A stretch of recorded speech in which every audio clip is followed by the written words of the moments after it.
আমার এখন একটা খটকা লাগছে যে তোমার দেখতেই পারে না, এত আদর কেমনে করলো। কিন্তু তার মনে যে শয়তানি বুদ্ধি ছিল সেটা আমি জানতাম না। তো রুমে দেওয়ার পর রাত্রে 2টা ছেলেরে আমার রুমে দিল। 2টা ছেলেরে রুমে দেওয়ার পর আমি হঠাৎ করে ঘুম ভেঙে দেখি যে আমার সামনে 2 ছেলে বসে আছে। আমি এই যে চিল্লাতে পারি, মা বাঁচাও, মা বাঁচাও। আমার মা কোনো সাড়া শব্দ দেন না। তো আব্বু আসার পর আম্মুকে জিজ্ঞাসা করেছে লাকি কোথায়। তো আমার সৎ মা বলেছে যে তোমার মেয়ে চরিত্রহীন, ভালো না।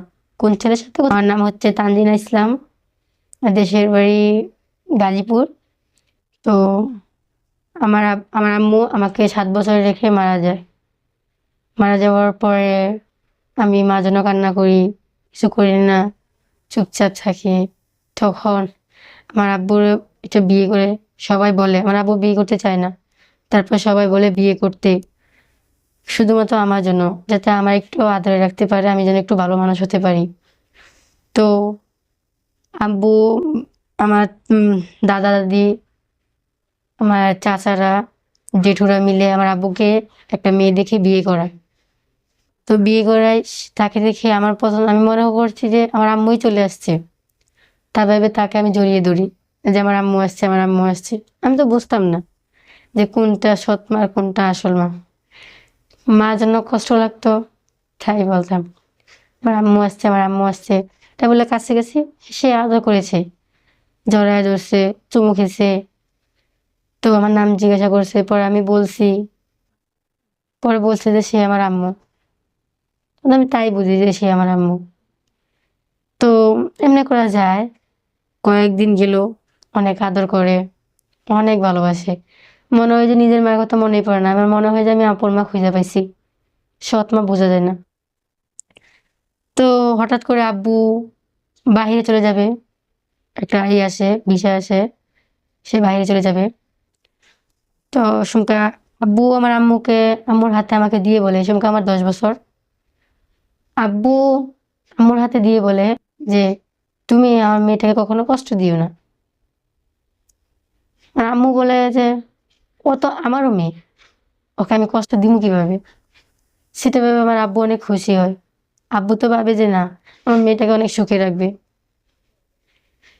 আব্বু যাওয়ার পরের দিন আমি খেতে যাই, আমাকে ধমক মারে, বলে ফকিন্নির বাচ্চা, ফকিন্নি। তখন আমি একদম অবাক হয়ে গেছি। বলি মা, তুমি কি বলতেছো আমাকে? আমি না তোমার মেয়ে, তুমি না আমাকে অনেক আদর করো, তাহলে কি বলতেছো? তখন আমার মা বলে তুই আমার মেয়ে না, তুই আমার সতীনের মেয়ে। আমার এত কষ্ট লাগছে যা বলার বাহিরে।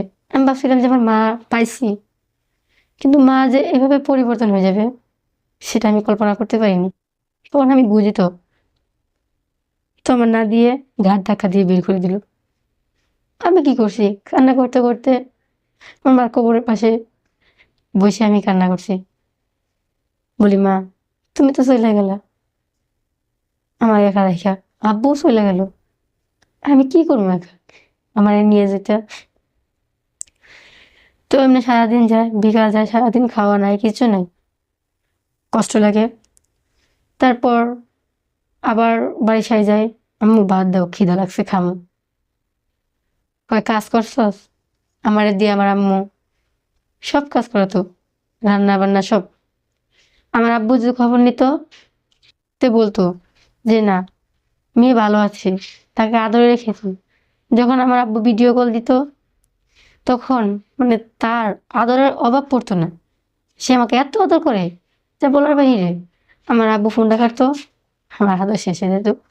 আমার আব্বু অনেক টাকা পাঠাইছে, পাঠায় বলতো যে আমার মাইয়া আছে, আমার মাইয়ারে খরচা দিও, আমার মামার আমি, ওর লেখাপড়া করাতে হবে, ওর ভবিষ্যৎ আছে। তো আব্বু বলছিল আমাকে বেসরকারি স্কুল, কেজি স্কুলে ভর্তি করতে। তো আমার সৎ মা কি করেছে, তার পোলাপান ছিল, তাদেরকে সে সুন্দরভাবে ভালো ভালো ড্রেস আপ কিনে দেয়। আমার বাবা যে বিদেশ থেকে এতগুলো টাকা দেয়, আমি বুঝতেই পারি না, আমি যে পড়ি ছিঁড়া জামা, অন্যের জামা, আমার জামা নাই, আমি এভাবে থাকি। তখন আমার স্কুলে ভর্তি না করে সে আমাকে প্রাইমারিতে ভর্তি করে দেয়। প্রাইমারিতে ভর্তি করে দেয়, ঠিক মতো খাওয়ান দেয় না, কিছু না।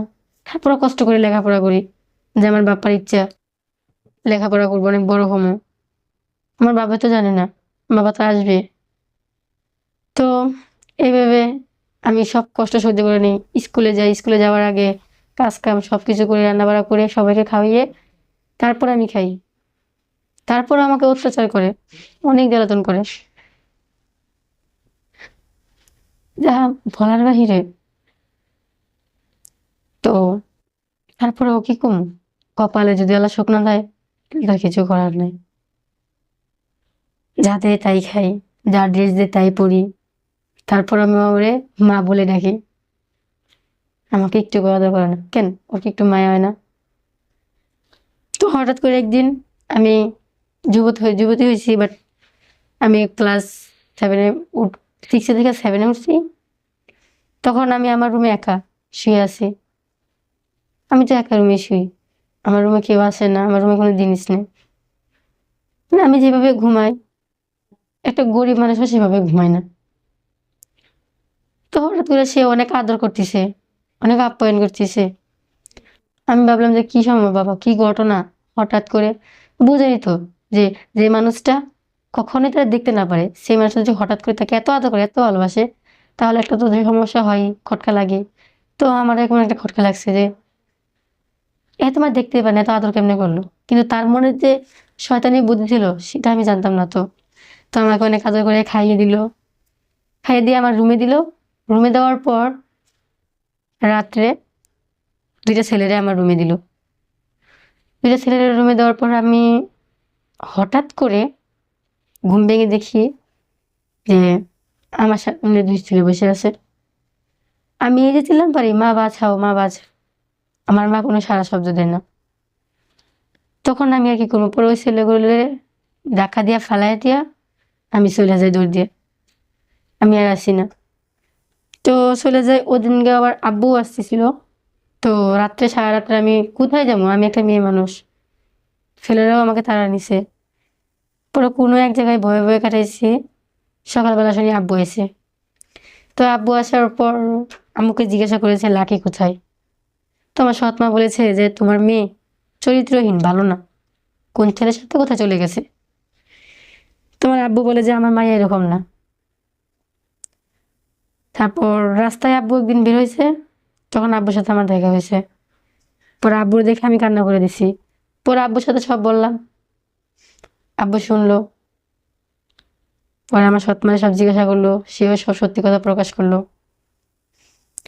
তো মা জাত সবাই সৎ, আপন সবাই। মা তো মাই, মেয়ে তো মেয়ে, নিজের মেয়ে পরের মেয়ে কেন? অন্যজনের মেয়ে কি নিজের মেয়ে করা যায় না? অবশ্যই করা যায়। আপনারা মারা যদি এরকম সতর্ক হয়ে চলেন তাহলে হয়। আপনারা মারা যদি অন্যজনের মেয়েকে ক্ষতি করতে চান তাহলে তো হয় না। তো